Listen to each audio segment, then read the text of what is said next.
Olá, boa noite a você. Começa agora mais uma edição do Jornal da Record. São Paulo tem 3 casos de transmissão comunitária da varíola do macaco. Governo limita a cobrança de ICMS sem compensar estados por perdas na arrecadação. Pelas oitavas da Copa do Brasil, São Paulo vence o clássico contra o Palmeiras. O Jornal da Record já está no ar.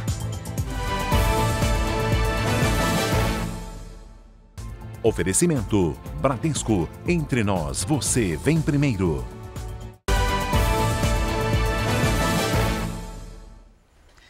O Ministério da Saúde confirmou nesta quinta-feira 3 casos de transmissão local da varíola do macaco no estado de São Paulo. A Caterina Schulte tem as informações ao vivo pra gente. Oi, Caterina, uma boa noite para você.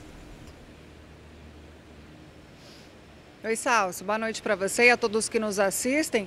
Olha, os 3 pacientes são homens moradores aqui da capital paulista. Eles têm idades entre 24 e 37 anos, sem histórico de viagem para países com casos confirmados.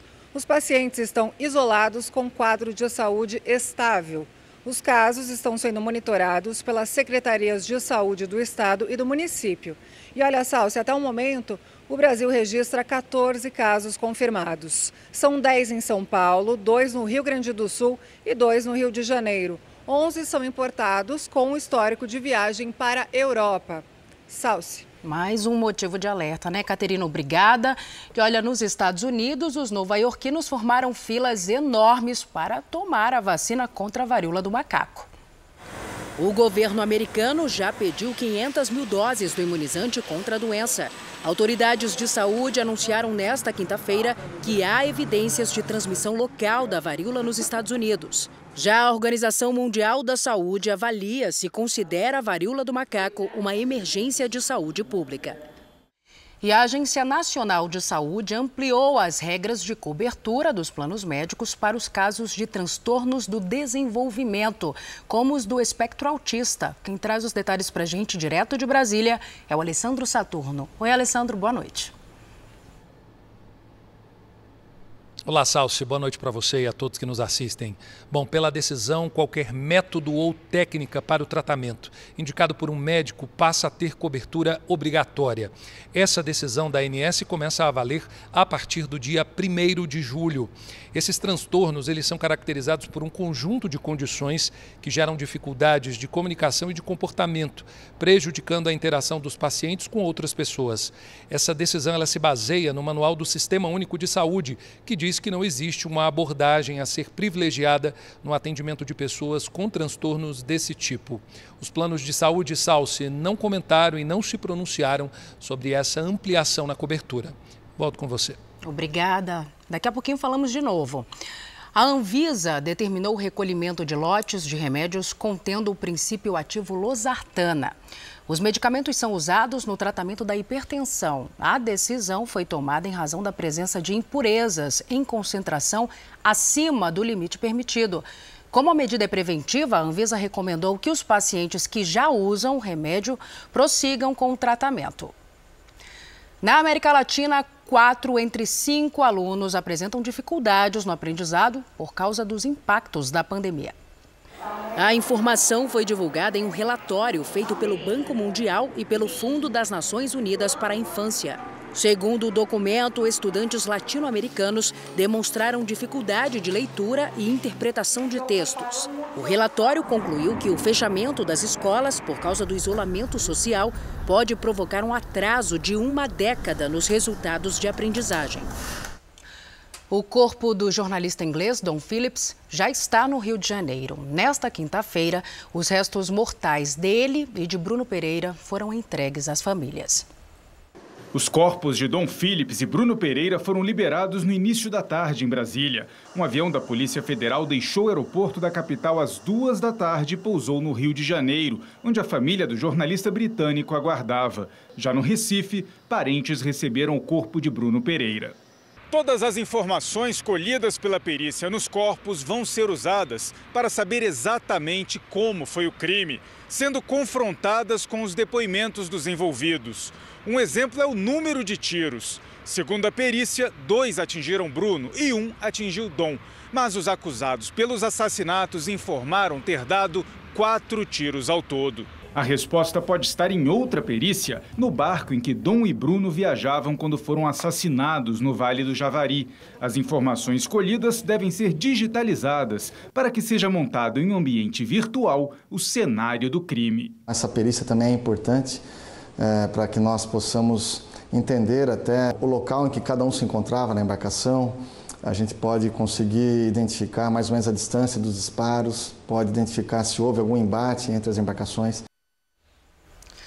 O governo estuda aumentar o valor do Auxílio Brasil para R$ 600, como forma de combater a crise econômica. Também há a intenção de conceder um vale combustível a caminhoneiros, que pode chegar a R$ 1.000. O Palácio do Planalto articula com o Congresso ampliar o Auxílio Brasil de R$ 400 para R$ 600. Atualmente, o benefício atende a 18 milhões de famílias. Existe uma discussão sobre a possibilidade de aumentar em R$ 200, excepcionalmente até o final do ano, o Auxílio Brasil, para que a dona de casa, aquele que está em casa e precisa gastar, seja na gasolina, seja no botijão de gás ou em algum combustível, energia, possa ter amenizado essa despesa. O governo já não prioriza a proposta de oferecer aos estados uma compensação para que os governadores zerem impostos estaduais sobre o óleo diesel. Com isso, a União teria cerca de 30 bilhões de reais voltados aos programas sociais. A alternativa de conceder o benefício direto às famílias e aos caminhoneiros agrada ao Planalto e permitiria amenizar os efeitos da crise econômica sobre a população. O próximo passo é apresentar ao Congresso uma mudança na Constituição que permita aumentar os valores do Auxílio Brasil e do Vale Gás, além de criar um vale para os caminhoneiros. O valor do benefício para a categoria pode chegar a R$ 1.000, uma forma de compensar os sucessivos reajustes no preço do diesel. A expectativa é que o texto possa ser votado já na próxima semana. Eu acredito que essa medida chegará diretamente à população brasileira mais necessitada, sobretudo aqueles que já estão cadastrados no Cadastro Único Nacional. Acredito que as dificuldades que perpassam os caminhoneiros são maiores do que questões eleitorais e devem contar sempre com o apoio do Congresso Nacional. Nesta quinta foi completada a marca de 100 dias para as eleições presidenciais. E o presidente do TSE, ministro Edson Fachin, aproveitou a data para garantir que a Justiça Eleitoral está pronta para uma votação segura e transparente.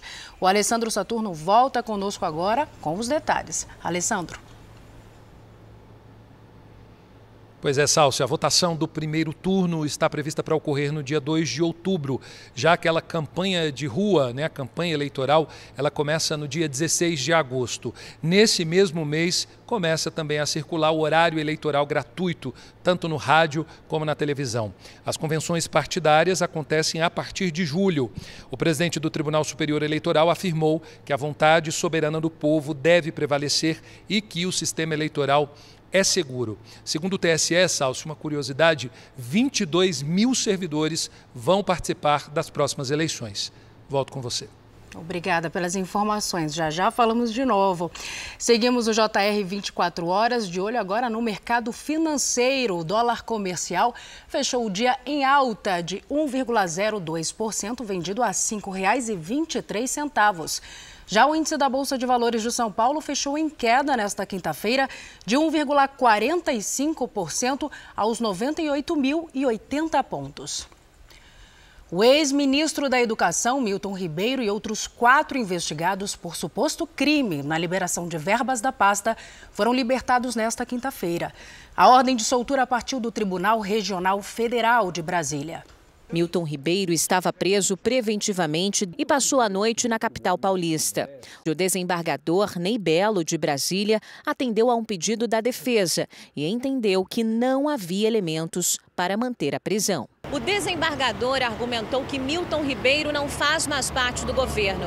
Por isso, não poderia continuar praticando as supostas irregularidades e nem teria condições de atrapalhar as investigações. Pesou também na decisão o parecer do Ministério Público Federal, contrário à prisão do ex-ministro.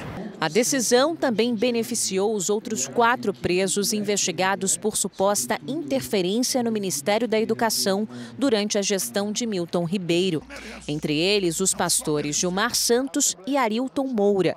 Os 2 são suspeitos de cobrar propina de prefeituras para intermediar a liberação de dinheiro do Fundo Nacional de Educação. Infelizmente, o que se pode constatar dessa decisão é um ativismo judicial e um flagrante abuso de autoridade. É uma prisão que me chama muita atenção e aí eu volto a criticar o que eu chamo de ativismo político, porque não tem nenhum motivo para a decretação dessa prisão, a não ser o fato do ex-ministro Milton Ribeiro ter sido ministro da Educação do governo Bolsonaro.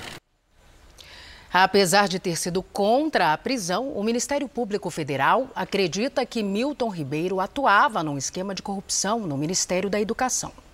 Em um documento, o Ministério Público diz que as provas colhidas apontam para a prática dos crimes de corrupção ativa, tráfico de influência, prevaricação, que é quando o funcionário público deixa de agir como a lei exige, e advocacia administrativa, quando ele favorece interesses particulares, todos em contexto de organização criminosa, ao que tudo indica, com o respaldo do então chefe da pasta, Milton Ribeiro. Segundo o relatório, foi descoberto que o ex-ministro Milton Ribeiro, o pastor Arilton Moura e o ex-gerente do Ministério Luciano Mussi possuem números de telefones celulares que até então eram desconhecidos. A investigação também identificou um depósito bancário de R$60 mil feito pelo pastor Arilton Moura para o ex-ministro Milton Ribeiro. Segundo a defesa, se trata da venda de um carro da esposa de Ribeiro para a filha do religioso. Os investigadores afirmam que essa transação contradiz a tese de que o ex-ministro não era próximo dos outros investigados. Ele vai aclarar no inquérito essa questão relativa à compra do carro, porque isso nunca lhe foi perguntado. Então ele vai explicar isso de forma detalhada, juntar todos esses documentos, para que não pairem dúvidas que aquilo foi um negócio lícito e que ele de forma alguma cometeu qualquer tipo de crime desses que lhe imputam. O parecer do Ministério Público também reproduz documentos, comprovantes, notas fiscais e depoimentos de prefeitos sobre o suposto esquema de corrupção no MEC. Segundo um dos relatos, o pastor Arilton, além de passagens aéreas, teria solicitado R$100 mil para obras missionárias da sua igreja em troca da liberação de verbas para um evento no interior de São Paulo.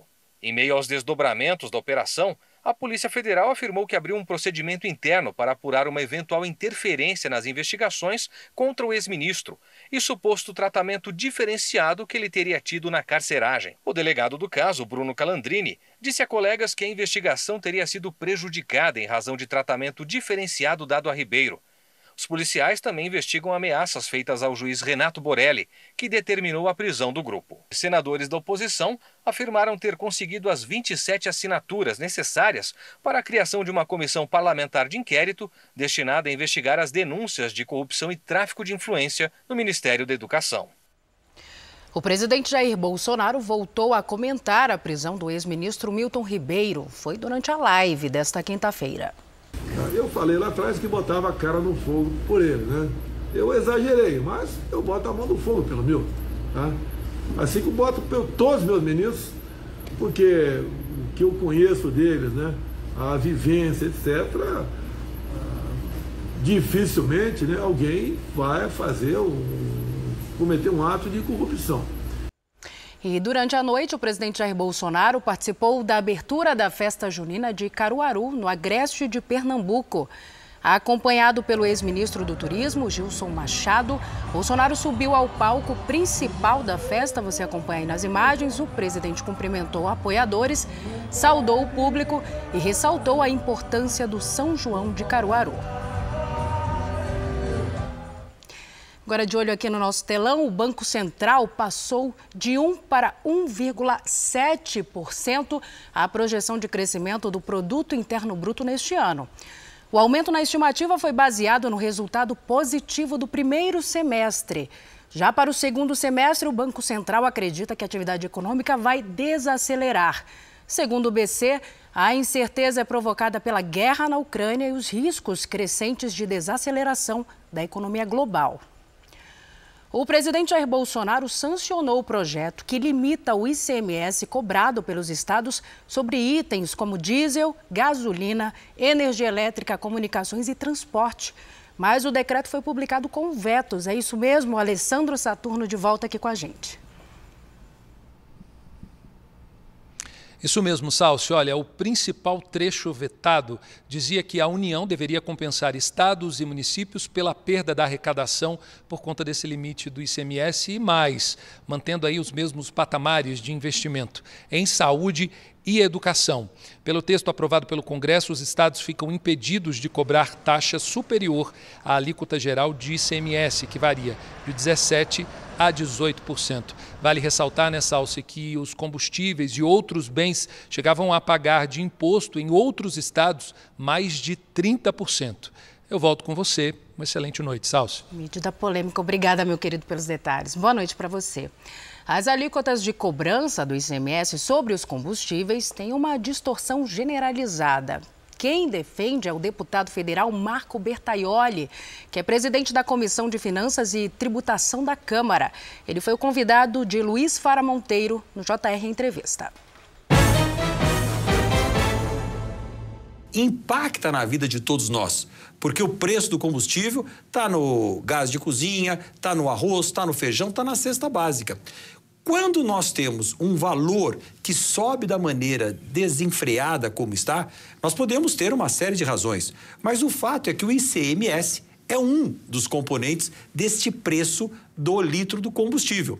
E em alguns estados brasileiros, realmente há um exagero. Alíquotas de 30%, de 32%. Isso é 1/3 do preço do combustível. Então, nós temos aí duas dificuldades. O exagero dos impostos, não só os impostos estaduais, e também a falta de transparência na composição do preço do litro do combustível. Há uma competição entre os próprios estados e há uma interferência direta na composição dos preços da cadeia toda alimentar do Brasil.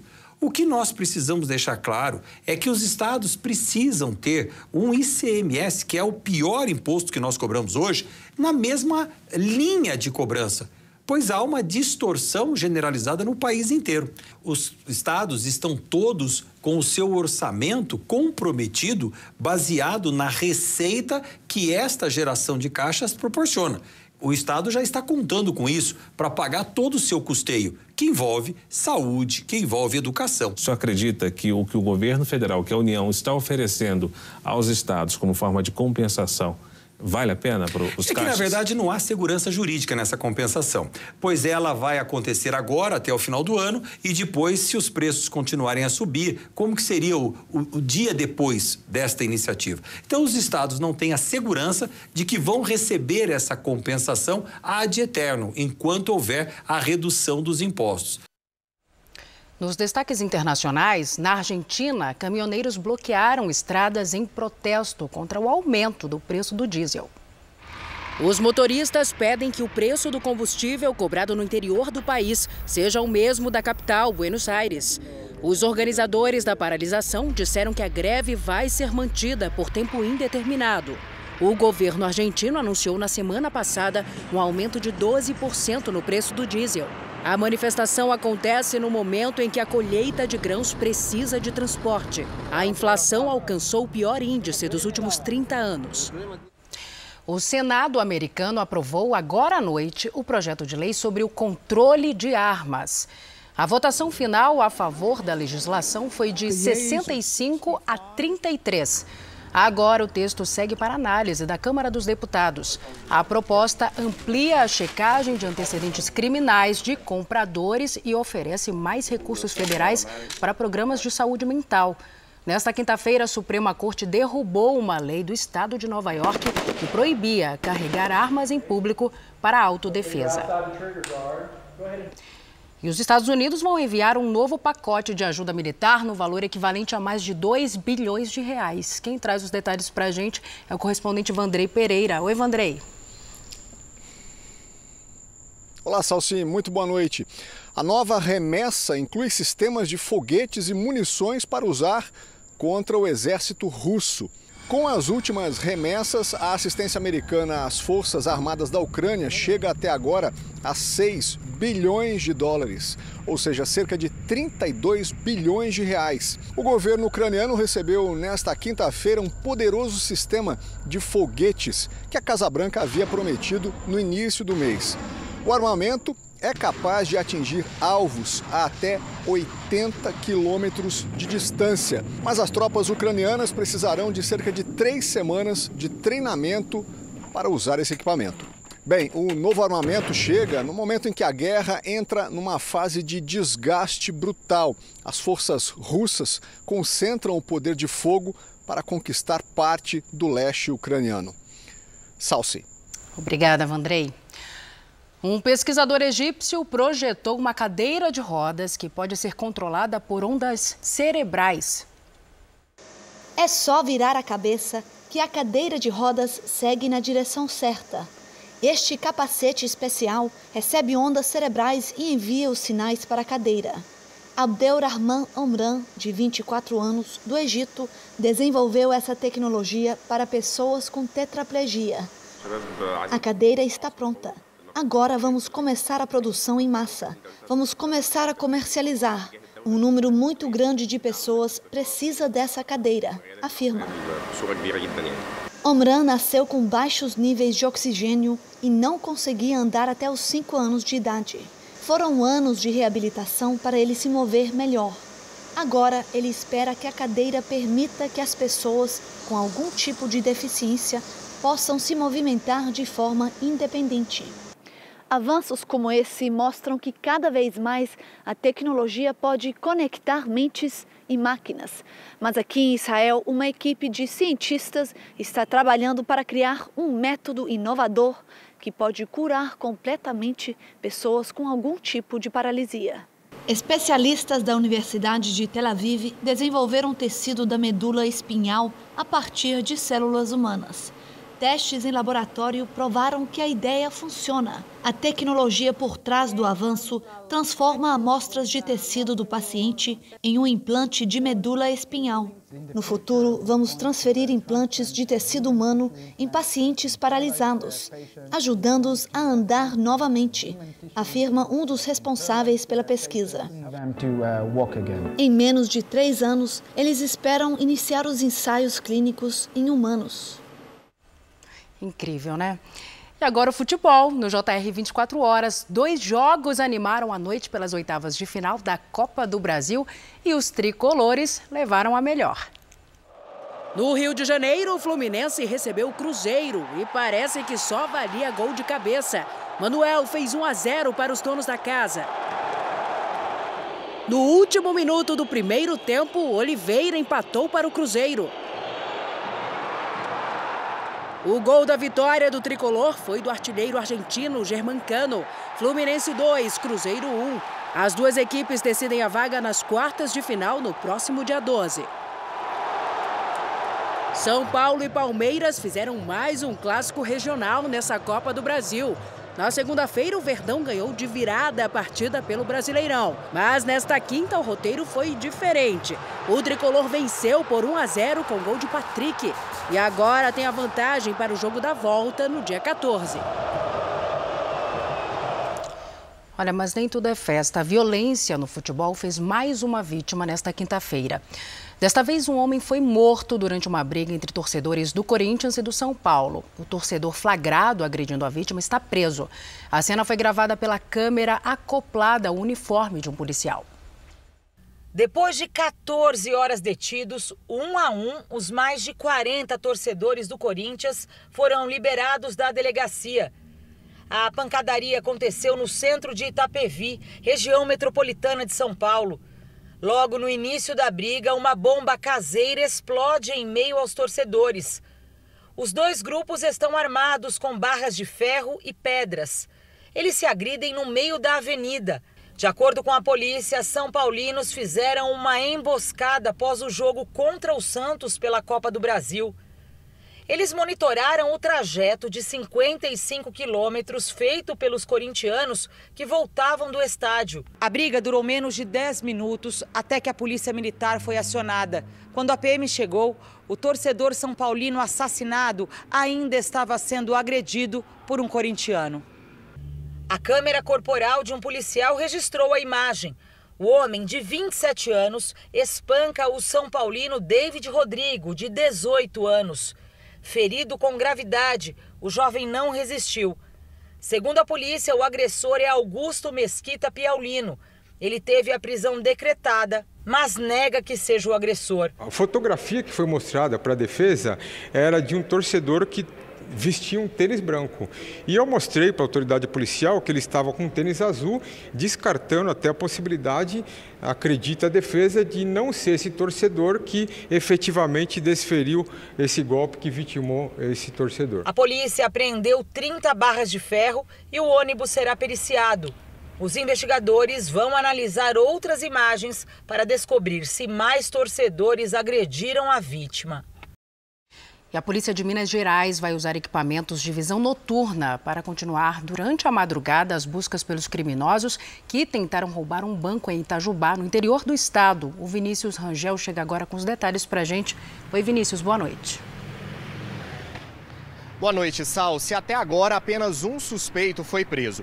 Ele teria ajudado na fuga dos criminosos na madrugada passada. Segundo a PM, pelo menos 12 pessoas participaram da ação.